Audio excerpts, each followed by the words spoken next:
एक तरह से घर वालों के ऊपर पूरी जिम्मेदारी होती थी। आज का जो बच्चा आता है उसको घर से कुछ नहीं चाहिए। हाँ, अभी अलग बात है, कब जैसे मान लीजिए किसी बच्चे को कॉलेज के टाइम में ही पॉकेट मनी 50,000 चाहिए, उसकी बात अलग है। मगर लॉ करके बच्चा निकलता है, 25,000 रुपये कम से कम उसको महीने के मिलते हैं। और मैं हर एक बच्चे से बोलता हूँ कि देखो बेटा, 5 साल के अंदर अंदर ये 25,000 रुपये आपको 75,000 हो जाएंगे अगर आप कुछ नहीं कर रहे हो। और 10 साल के अंदर कुछ भी हो सकते हैं, शायद 10 लाख महीने के, शायद 15 लाख महीने के। और उसके बाद आपकी क्षमता है, आपकी मेहनत है और आपकी किस्मत भी है। किस्मत इसलिए बोलता हूँ कि प्रोफेशनल फील्ड है। आप कई बार आप कोई गलती कर जाएं, क्लाइंट्स को इम्प्रेस करना, उनसे बात करना, उसको डील करना, कई बार ये मुश्किल होती है। कई बार कैरियर चुनने में गलती हो जाती है। बहुत समझदार बच्चा है मगर इंटरनेशनल लॉ ले लिया। अब भाई अंतर्राष्ट्रीय कानून में कोई आपको क्यों इंगेज करेगा अगर साल में कुल 3 केस होने हैं इस देश में। तो इसलिए आपको जो अपना जो क्षेत्र आप चुनते हैं, उस क्षेत्र को चुनने के लिए भी आपकी समझदारी होनी चाहिए और आपको ये समझना चाहिए कि ये कहाँ तक जाने वाला है। सर, अब हम आ जाना चाहते हैं आपके हाई प्रोफाइल केसेस पे। पहला सवाल जो इन केसेस में से हम आपसे पूछना चाहते हैं, संजय दत्त के एक बड़े डिफ़िकल्ट फेस में आपने उनको एडवाइस किया, उनके लिए केसेस में आप अपीयर हुए। एक वक्त था जब काफ़ी स्ट्रगल कर रहे थे वो, टाडा का उनके ऊपर केस चल रहा था, ड्रग्स के वो आदी हो गए थे। जब आपके पास वो केस आया टाडा वाला, तब किस तरह से उन्होंने आपको रीच आउट किया? उनकी टीम में से किसी ने बात की या वो उन्होंने खुद आपको रीच आउट किया? और जब आपने ये केस एक्सेप्ट किया तब आपके दिमाग में क्या चल रहा था? संजय दत्त जी को हम लोग तो भाई बाद में जाने, काफ़ी बाद में, मतलब 2002 के आसपास हमारी उनसे मुलाकात हुई। और उसके पहले हम लोग जानते थे, लेकिन वकील की तरह नहीं। दोनों में बड़ा फर्क होता है। आप किसी को ऐसे जानते हो और वकील की तरह जानो, इसमें बड़ा जमीन आसमान का फर्क होता है। संजय दत्त को जानते थे आप? नहीं, एक्टर के अलावा दोस्त भी आप हो अगर, लेकिन अगर आप वकील हो, आपने शुरू में जब प्रोग्राम आपने शुरू किया तो आपने बोला वकील और डॉक्टर, कुछ छिपता नहीं है। तो जब आप वकील और डॉक्टर रहते हो तो बात अलग होती है, और जब आप एक दोस्त होते हो तो बात अलग होती है।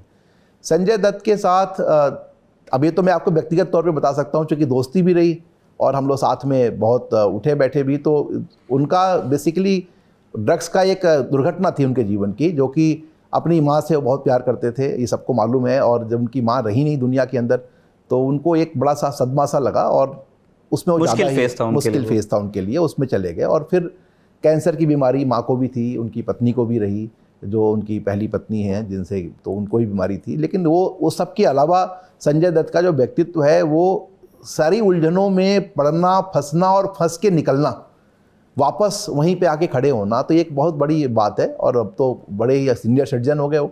आपके दिमाग में क्या, जब आपको अप्रोच किया गया पहली बार इस केस को लेकर, आपने लड़ना क्यों चुना? वो तो टाडा के केस में आए थे।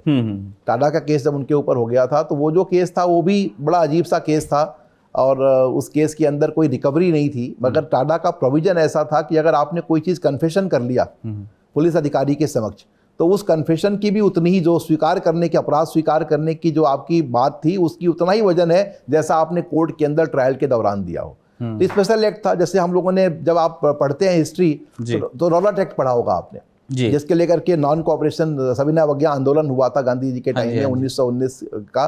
तो उसके पहले जो रॉलेट एक्ट आया था, उसके बारे में कहा जाता था कि इसमें ना कोई वकील होगा, ना कोई दलील होगी, ना अपील होगा। ये 3 चीज़ें थीं और आपको हम पकड़ के बंद कर सकते हैं बिना कारण बताए। तो जो टाडा कानून था या पोटा कानून था या जो मकोका कानून है, ये उससे भी ज़्यादा कड़ा है। ये जो कानून अंग्रेज लेके आए थे उससे भी ज़्यादा कड़ा कानून, आपको पकड़ के बंद कर सकते हैं और आपको किसी के बयान के आधार पे बंद कर सकते हैं। जैसे एक गुटके का बड़ा फेमस केस हुआ था मानिकचंद धारीवाल का, जिसमें कि JM जोशी मानिकचंद धारीवाल का केस था। उसमें आप FIR पढ़िए और उसके बाद आप उस केस को देखिए तो आपको कई बार हंसी आएगी। और हंसी इस बात पे आएगी कि किसी एक आदमी ने कहा कि मैंने ऑटो रिक्शा चलाने वाले को किसी के फ़ोन से बात करते सुना कि कोई झगड़ा था इन दोनों का, तो दाऊद इब्राहिम ने सेटल किया था। इसके ऊपर टाडा का केस बन गया, उनके ऊपर मकोका का केस बन गया और उनकी गिरफ्तारी की तलवार रही। 15 साल केस चलाए। लेकिन ये तो अलग बात थी कि वो दुनिया में ही नहीं रहे और बाद में उनको इससे मुक्ति मिली। लेकिन मैं इस बात पे इसलिए कह रहा हूँ कि जब आप इस तरह के कानून हो जहां पर निर्दोष साबित करने की जिम्मेदारी आपके ऊपर आती हो, तो थोड़ा सा ही मुश्किल हो जाता है। तो उनका एक केस अलग था, बाकी उसमें वो कन्विक्ट भी हो गए। लेकिन जो उनका जो कन्विक्शन था उसको भी उन्होंने बड़े पॉजिटिव तरीके से लिया। आपने स्ट्रगल के समय पे देखा संजय दत्त को, और फिर जब वो फाइनली जेल से बाहर आए तब 2016 में, तभी भी आपसे मिले थे, तो कितना चेंज आ गया था हमने? देखिए, संजय दत्त चेंज हो चुके थे। जब मुझे मिले तो हमेशा कहते थे कि सर आपने मुझे पहले नहीं देखा है। अच्छा। वो हमेशा ये कहते थे और मुझे ये भी कहते थे, कई बार बातचीत में हम लोग की जब बात होती थी, अक्सर होती है, तो जब हमेशा ये कहते थे कि सर पहले की बात अलग थी, और अब वो फैमिली वाले आदमी हो गए थे, उनकी बच्ची बड़ी हो गई थी, और कई उनके जीवन के उतार चढ़ाव हो चुके थे भाई। जैसे उनके जीवन की सबसे जो इम्पॉर्टेंट चीज़ होती थी एक दो, वो ड्रग्स की वजह से भी, और कई बार आप कहें तो इस मुकदमे की वजह से उनसे छूट गई। लेकिन इसके बावजूद उन्होंने कभी धैर्य नहीं खोया। जेल जिस दिन उनको जाना था, मुझे याद है मैं बम्बई नहीं जा पाया था, उनका कई बार मुझे फ़ोन आया, मेरे से बात हो रही थी, और बिल्कुल वो आराम से थे। जेल जाने के टाइम तक मुझे फ़ोन किया कि सर मैं जेल आ गया हूँ, जेल जा रहा हूँ, और कभी उन्होंने धैर्य नहीं खोया। जब वो जेल से आए, एक बार मुझे अच्छा देख के लगा, संजय दत्त के अंदर एक आदत थी, अपने कपड़े को केवल एक बार पहनते थे। अच्छा। एक कपड़े को एक बार, अगर आज पहन लिया तो उस कपड़े को फेंक देते थे।